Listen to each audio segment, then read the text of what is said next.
Hey guys, Patrick here in Southwest Fort Worth. It's been a long time coming, but I've been meaning to do a fish room tour for you guys.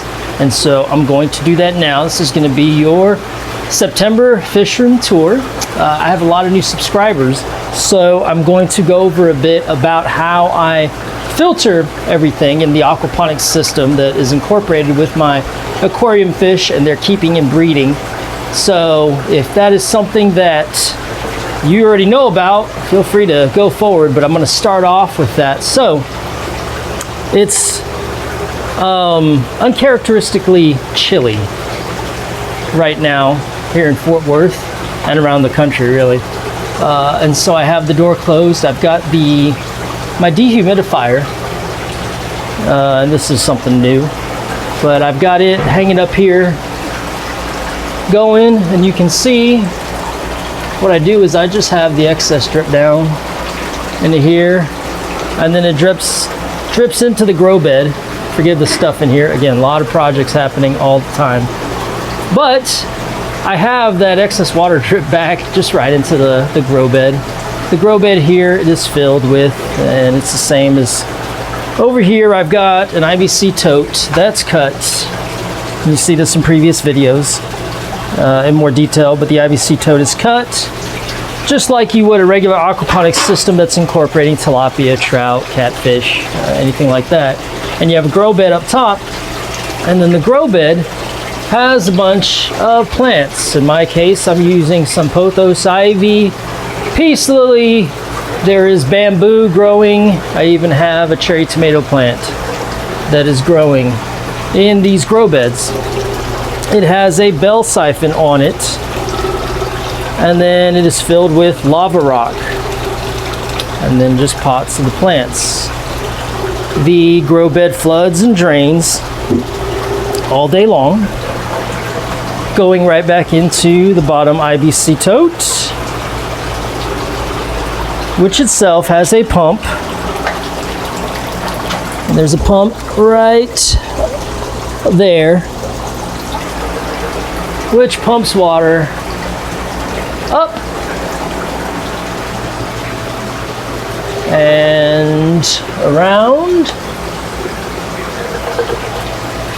comes back over here, so that there's water access to the top tanks, go to the middle, go to the bottom. Anyway, comes back down, has water going into the grow bed, comes in. I've also got a line that goes here to the UV light, and the UV light drips in. So it's recirculating the water, which makes it a lot more efficient in water quality because I have all these plants that filter the water. Water goes from the top to the middle to the bottom, then it goes and drains. Same over here. Drains into a gutter. You see the gutter right there. And the gutter comes back around, dumps the water back into the sump. Process starts all over again. When the grow bed fills up, it then drains into that 55-gallon drum and out, so then there's water just flowing in, so it's well aerated, well filtered. And on top of all of that,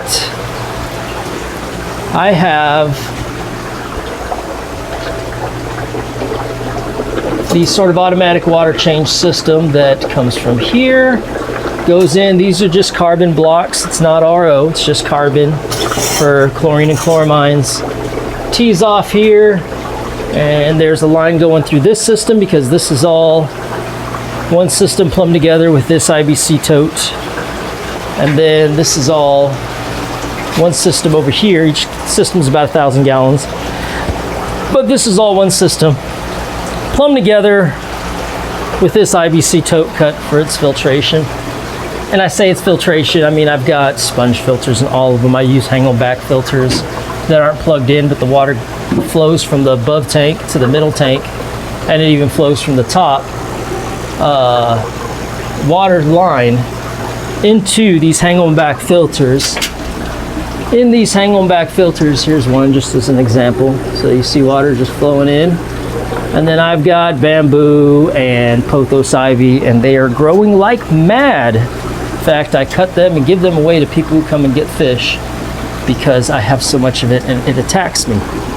Anyway, the water line, yes. So here's this water line, and it's a constant just spraying in, right?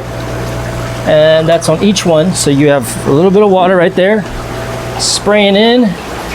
Finally, I've got 2 drains on the floor because this is a sunroom I had made for this purpose. So we've got drains on the floor. You see one there. And the drains go out into a French drain system I have in the yard. And everything is hunky-dory happy. Alrighty. Now what I'm gonna do is, let's do a tank by tank real quick of the stuff I have going. And here we've got some of these, they're called like red top angels, a lot of them. Then I've got the koi and black mix in here as well. You can see, and then there's a bunch of assassin snails, Anyway, a lot of the fry are coming from this mixed pair right here, because one is silver. Let me see again, this pothos. There's the silver, there's the koi. And so they have these fried, they have a lot of these red tops on them. So we've got a lot of fry from them.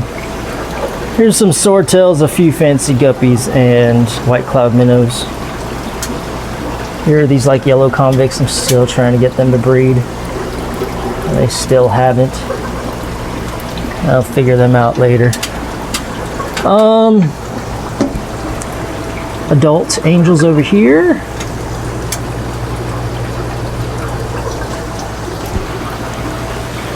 Over here I've got some neons and some angels that have gotten from the top tank into the bottom tank. That's fine. You guys do you. And then a bunch of placos, and placos are breeding in there as well. Over here we've got the yellow labs, the other I thought were yellow cichlids, and then they grew out and they weren't yellow, little punks. And even the yellow labs, they're breeding in there with all the rocks and structure. And then I've got an OB peacock in there as well. I think some females, but they're doing their thing. We've got a silver breeding pair over here. We've got some angels growing out here. I already showed you them.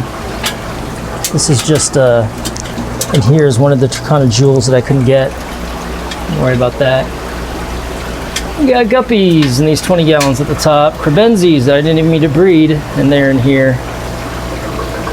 I've got more angel grow outs. They're smaller. In fact, they just got moved this week into here. They're growing nice. Some more guppies and placos, and then a massive amount of guppies in here.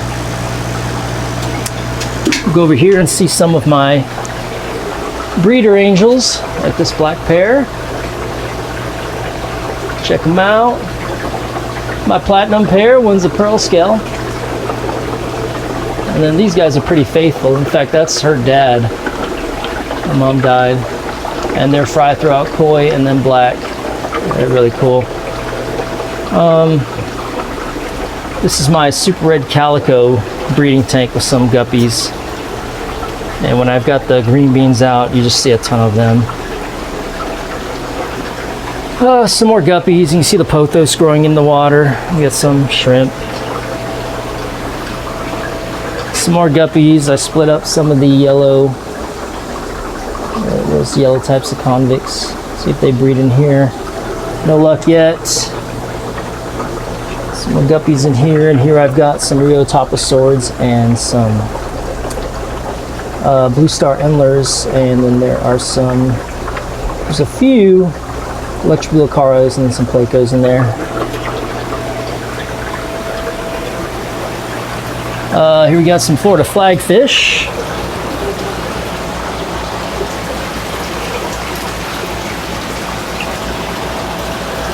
And there's the male. I think that's a cool fish. My little experiment didn't work out, and so here's just some other parents that are doing their thing. This is my random. Sorry, I've got the pothos attacking my mic cable. All right, I've got in here. This is where I throw fish that are given to me, or I get them at $1 for the bag at some of these fish auctions. Nobody gets them, and I tell them, all right, I'm gonna breed them out and breed them pretty and sell them. You guys watch. And people don't bid on them, so I bid on them to get the auction moving, and then you can see they do grow up pretty. So it's my random African cichlid tank. The random parrotfish. I know he's got some haters, but he was given to me. Down here I've got some more blue star endlers, and I've also got the heterangiaformosas, which is another, like the Florida flagfish, it's another US native. It is a cool fish. These guys have bred twice. I think I might have gotten some of their fry once, a few. Just waiting for them to be more productive, be better parents. But these are my blue Pinoy angels. And there's more angel grow outs everywhere. Got a paracoi right there. Some more angel grow outs and cardinals and ember tetras and placos. In here, this is the jail tank. But you can see, if you're in the area, you want some of these jewels. They're big, they're red, they're mean, they're $3. And they make me mad, so they go up here. Those cribs made me mad because they were picking on some of the angel fins. But you can see how big some of these guys are. There's some monsters now. Come get some. They're pretty, but they're mean. I even have some fish in the sump. So you probably noticed that earlier. I should make a video of, like, you know, top things of what not to do and how I do it.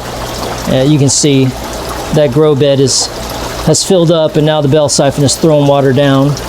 We got a big placo, we got some angels, blue acaras, we got, I think, 3 goldfish in here. Some guppies that have gotten into the sump. It's a party. Fish that you don't think would mix, and yeah, they do. I think there's a crebenses in there, but they do well in that sump. All right, one of the coolest things right now is I've got some of these tiger barb glowfish. Look how bright they are. And they're growing out. I bred some of those for my amusement and fun. Or they bred? Yeah, they bred. Huh, what a happy accident. Anyway, whatever. They're over there. More angelfish growing out. And some rainbows. I don't spend too much time in this tank, but it's got some random guppies, and then it's got the shell dwellers, and it, whoa, doesn't like being that low. I gotta get low as well. Here, let's get some light in this tank. Sometimes this plant just grows on the light, and I gotta move the plant to get more light to come, because it just hoards it. That it's called moneywort. Anyway, there we go. We got some light in there, and you can see some of the shell dwellers and fry with my snail shells from Guam. All right. Oh, same thing here with the plant. Let's get it in the water away from the light, so we have some light in here. Some of these, they're in the back, but Got some cherry barbs. This is like the cherry barb tank. There's not much going in here except for some shrimp because I've got some fry that I'm wanting to happen in here. Here in this jar, we've got some wigglers, angelfish wigglers, and some other fish that hopefully are throwing some eggs down, and we'll get some fry in there. Maybe soon, hopefully. Here's some platies, Odessa barbs, and tiger barbs, and electric blue car apparently. Here we got more of the Odessa barbs. There might be some tiger barbs in there. I've been getting them slowly out and putting them in other tanks.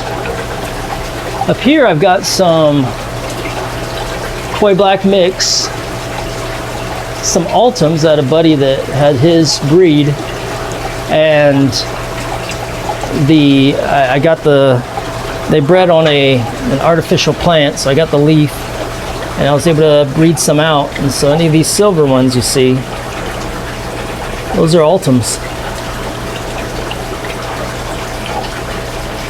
Look at that black one, look at its fins, so long. Anyway, I never had like the Ultims before, so that's cool. Another buddy brought in some of these Danios and maybe rainbows, and did a trade, so put them in here. My breeder Bozeman eye, always going well.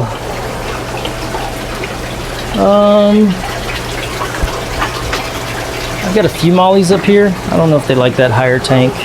I might do something different with this higher bow front because they're really liking. I should have a bunch of fry, but I don't have many at any given time, even though they look cool. And they grew up in there. Maybe it's the layer tail. Maybe they can't breed. I don't know. Anyway, that is a quick tour. Quick September fish room tour of the place, guys. If you like this, please do like and subscribe. And if you have any questions, throw them down. I'll see what I can do to answer them. All right. You guys have a good day. Thanks.